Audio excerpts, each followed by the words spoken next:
Bəli, efirdə hörmətli dinləyicilər, aparıcınız mən Ceyhun Həsənli. Hər birinizi bir daha ürəkdən salamlayıram. Bugün Overtime verilişində qonağımız var və bugün studiyamızda çox qədim, kökü 1000 illərə dayanan, gücün yox, həm də mərdliyin, əxlaqın və kişinin sözünün ölçüldüyü bir idman növündən əlbəttə danışacağıq. Söhbət zorxana və pəhlivan güləşindən gedir. Qonağımız bax bu sahədə təkcə idmançı yox, həm də məktəb belə deyə formalaşdıran insanlardandır. Yəni uğurlarına gələndə isə çoxdur uğurları. 2007-ci ildən peşəkar şəkildə bu idmanla məşğul olub 4 qat Avropa çempionu, 2 qat dünya kubokunun sahibi, 6 qat dünya çempionatının mükafatçısı, İslam həmrəyliyi oyunlarının mükafatçısı, beynəlxalq dərəcəli hakim, beynəlxalq məşqçi, əməkdar məşqçi, yığma komandanın böyük məşqçisi, bir sözlə idman səfiri Xəyyam Orucov bizim studiyamızdadır. Xoş gəlmisiniz Xəyyam bəy, xoş gördük sizi. Çox sağ olun, dəvətinizə görə də təşəkkür edirəm. Mən elə fikirləşirəm ki, sizin bu uğurları ilə biraz qısaltmışam, elə çoxdur. Daha nələri demədim. Həqiqətən də kifayət eləyər kifayət eləyər Biz deyirsiniz. qədər düşünürəm. Xəyyam bəy, birinci sualım belədir ki, bax zorxana adi güləşdən nə ilə fərqlənir? Birinci bunlardan danışaq, sonra digər təbii suallarım olacaq. Əslində qədimdə güləşi zorxananın tərkibində olub. Biraz da üzr istəyirəm, biraz da mikrofona yaxın əyləşərdiniz, daha yaxşı eşidilmək. Bəli. 3000 ildən çox yaşı var idman növümüzün, yəni tarixi əsaslara Bəli. baxsaq. Zorxanada olan bütün elementlər, hərəkətlər, həmçinin orada fərdi çıxışlar sanki güləşə bir hazırlıqdır. Biz bildiyimiz ki, bütün idman növlərində əvvəl isinmə hərəkətləri olur, müəyyən hazırlıqlar olur, sonra idmançı keçir güləşməyə. Yəni qədimdə bu elə formalaşıb ki, bu idman növü Zorxanada komanda yarışı var, hansı ki bu isinmə hərəkətlərinə oxşar, çeviklik, cəldlik tələb edən hərəkətlərdir. Bəli. Yəni kifayət qədər çətinliyi olan hərəkətlər də var onun daxilində, akrobatika kimi, nə bilim müəyyən spesifik hərəkətlər. Onlar sanki idmançı bu hərəkətləri eləyir, sonra bədəni bunun hazır olur güləşməyə və bu gedir güləşməyə. Yəni siz fərqini dediniz, əslində bunlar bir yerdə olub və zorxanada olan hərəkətlər güləşə hazırlıqdır. O belə deyə bilərəm. Bəzən bu idman növünə çox belə eşitmişəm, kişilik məktəbi də deyirlər.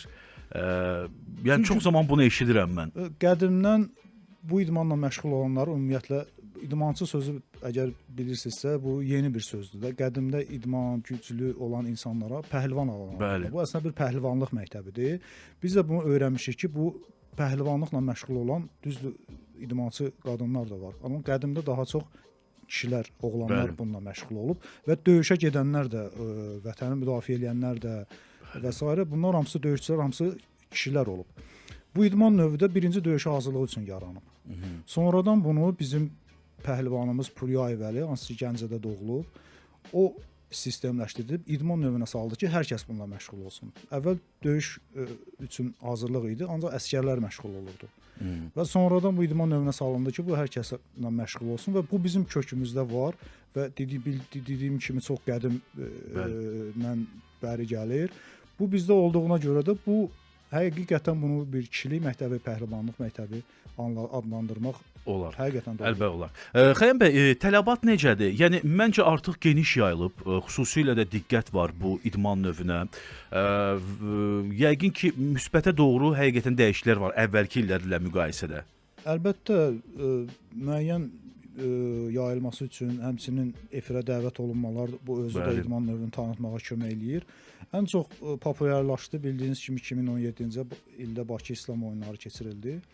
Orada proqrama zorxana idman növü də daxil idi. Daha çox həm dünyada, həm Azərbaycana, ölkəmizin özündə də tanınmasına kömək oldu. Yəni ondan sonra daha çox həm tanındı, həm də gənclərin marağı artdı bu idman növünə. Çox gözəl. Mənə bilirsiniz həm də nə maraqlıdır? Bu idman növü insanda nəyi tələb eləyir daha çox? Gücmü, dözümmü, səbirmi? Əsas faktorlar nələrdir? Yəni nəyə hazır olmalıdır hər bir şəxs?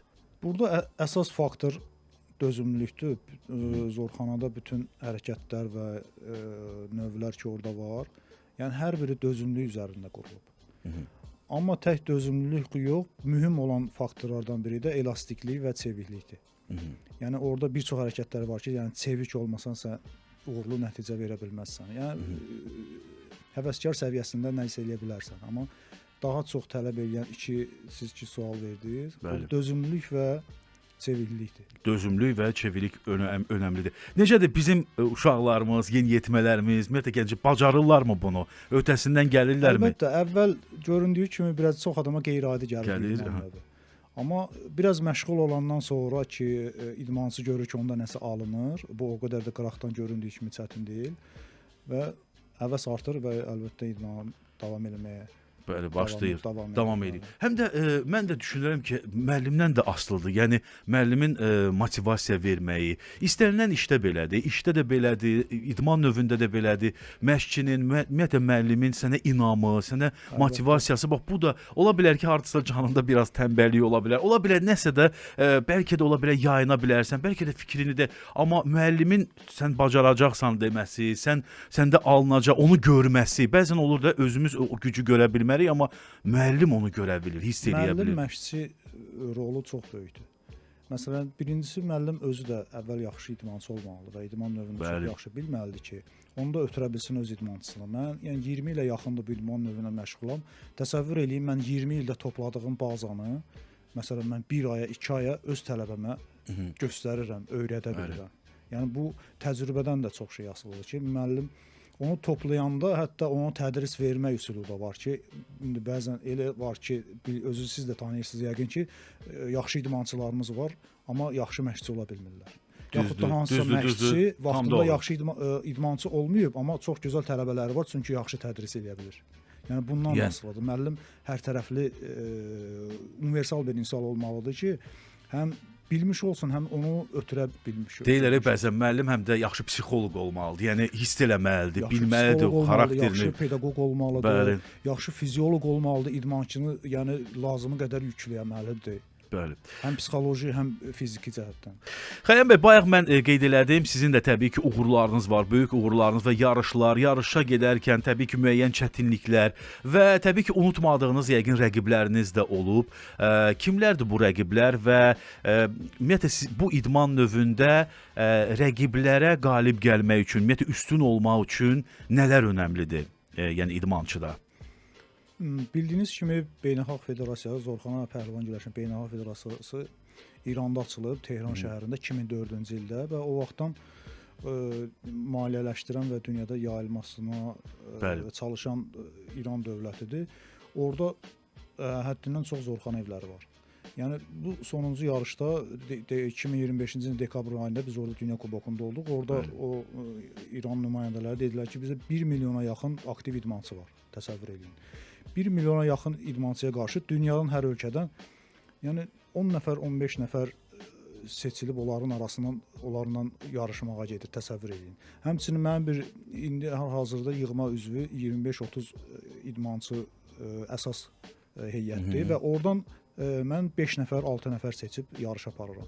Təsəvvür edin 1 milyon içindən seçilən rəqib necə ola bilər və 20-30 nəfərin arasından seçilən rəqib necə ola bilər və orada bir şəhərdə, İsfahan şəhərində 2024-də Dünya Kubokunda olanda dedilər bizdə 124 dənə zorxana evi var. Bir şəhərdə, təsəvvür edirsiniz. Bu qədər yəni geniş, Tehranda onlarladır, Təbrizdə onlarladır, onu kimi. Bizdə yalnız bir idman akademiyasının zalında eləyirik məşq və 25-30 nəfərə yaxın idmançı var. Yəni bunun qarşılığında biz İranla bizim dünyada ən çox inkişaf eləyib İranda, İraqda və bizdə Azərbaycandadır. Bəli. Yəni zorxana idman növündə yaş məsələsi bəs necə? Yəni hansı yaşdan uşaqlar ideal sayılır, yəni bu idmana başlamaq üçün? 8-9 yaşından başlaya bilər. Elə ümumiyyətlə güləşdə icazə verilir 9-10 yaşından. Bədən artıq formalaşır. Formalaşdıqdan sonra bu idman növündən məşğul ola bilər. İstənilən yaşa kimi əlbəttə sağlamlığı imkan verən istənilən yaşa kimi məşğul ola bilər. Deməli, düzdür, amma hər uşaq da pəhlivan ola bilməz. Yenə də burada müəllimlərin seçimi, baxırlar nə var, nə yox. Artıq təbii ki, bu 9 yaşında gəlir və o uşaqda nə formalaşır? Bədən dəyişirmi? Yəni nə dəyişir və yaxud da hansı qaydalara daha çox əməl etməlidir 9-10 yaşında olan uşaq? Onlara əlbəttə yüngül hərəkətlər öyrədilir və yüngül alətlərlə. Bəli. Və istər-istəməz həmin kiçik yaşlı idmançıların bədən formasının formalaşmağına birinci kömək eləyir və onların bildiyimiz qədər o inkişaf vaxtıdır, həmin yaşlar, yetkinlik vaxtına düşür və idman da təsir edir o əzələlərinin böyüməyinə də, boyunun artmağına da, elə bütün bədən. Bəli. Amma bəzən deyirlər ki, güləş biraz boyu artımına maneə yaradır kimi fikirlər də bəzən olur. Yox, ona görə yaş var ki, bu yaşdan sonra yəni uşağın da onurğa sütunu. Bəli, bu da var. Ona görə 9-10 deyirsiniz, bəli. Özünü doğrultmalıdır ki, sonra həm də məsələn mən 9 yaşda bir uşağı biz məşqə götürürüksə, o demək deyil onu o dəqiqə güləşdiririk yaxud da rəqiblə. Təsəvvür eləyin, mən şəxsən deyərəm, bu bir il ərzində o uşaq elə güləşin isinmə hərəkətlərini, yəni güləşi bilən insanlar bilir ki, orada nə qədər xüsusi spesifik hərəkətlər var. Elə çox ibtidai fəndləri və isinmə hərəkətlərini öyrənsə, elə onun sağlamlığı üçün böyük təsir göstərər. Yaxşı, bəs Xəyam bəy, qidalanma necə? Yəni bu idman növündə qidalanmaya xüsusi diqqət və ümumiyyətlə digər idman növlərindən fərqli olaraq mütləq bunlardan imtina etməlisiniz kimi məsələlər varmı? Ya da bunlara daha çox... Diyeta baxımlı bir şey bizdə yoxdur. Amma pəhlivan güləşində çəki dərəcələri var, 5 çəki dərəcəsi var. Məsələn, çəkisi artıq olanlar o baxımdan biraz diyeta eləyə bilər çox yeməməyinə, yaxud da yağlı yeməməyinə.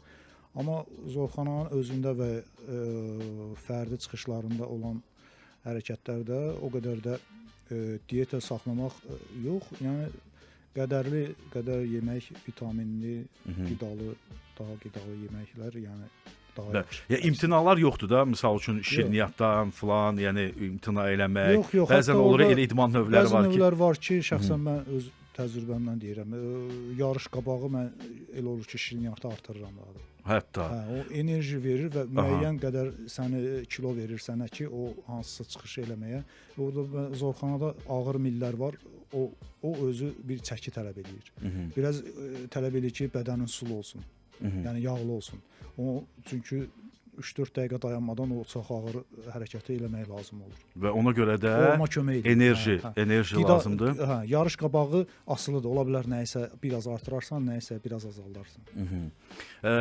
Növbəti aylardamı, həftələrdəmi bilmirəm, hədəflər nədir və nəyə hazırlaşırlar tələbələriniz, yəni uşaqlar, yəni nəyi hədəfləmisiniz? Bax, bu barədə istərdim danışasınız. Qarşıda bizi Avropa çempionatı gözləyir. Qeyd edeyim ki, Ermənistan Respublikasının İrəvan şəhərində nəzərdə tutulub təşkil olunmağı. Əlbəttə biz böyük məmnuniyyətlə istəyirik o yarışda çıxış eləyək, əlbəttə icazə verilsə. Və qeyd etmək istəyirəm ki, biz 4 dəfə dalbadal mənim komandam Avropa çempionu olub və orada da ən iddialı komandalardan biridir və ilk yarışımız Ermənistanda keçiriləcək Avropa çempionatıdır. Bəli. Uğurlar olsun. Mən uğurlar arzulayıram Xəyyam bəy, həm sizə işinizdə. Bu əslində yəni tək siz yox və digər təbii ki şagirdləriniz, digər uşaqlar da böyük bir motivasiya verirsiniz onlara. Bu idman növünün inkişafı da çox vacibdir. Azərbaycanımızın bayrağını yüksəkliklərdə dalğalandırırsınız. Deyir, ölkəni həm də onun idmançılarına görə tanıyırlar. Çünki idmançılar o şəxslərdir ki, Azərbaycanı tanıdır və bayrağını yüksəkliklərdə ən çox rol oynayan idmançılardır. Bəli. Biz sizə bax bu yolda bir daha uğurlar arzulayırıq. Sonda bu idman növünə marağı olan uşaqlara, yeniyetmələrə, ümumiyyətlə şəxslərə nə demək istəyirsiniz Avto FM radiosu vasitəsilə?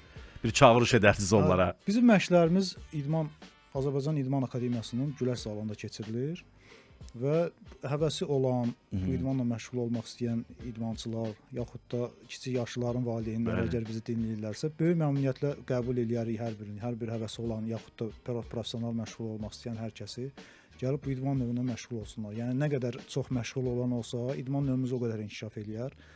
Həm də itib batıb yetməz də. Bəli, həm də uşaqlar daha sağlam böyüyər. Milli dəyərimizdir. Bəli. Milli dəyərimizə də hörmət edək, unutmayaq bu milli dəyərlərimizi.